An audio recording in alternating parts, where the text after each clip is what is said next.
Mozara sunağındayım.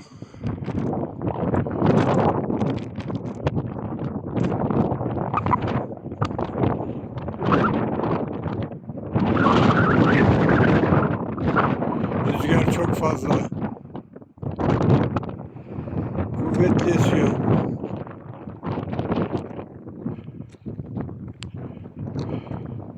Karşıda İkizadalar, Boğaz, Kapıkırı aşağıda, Gölyaka.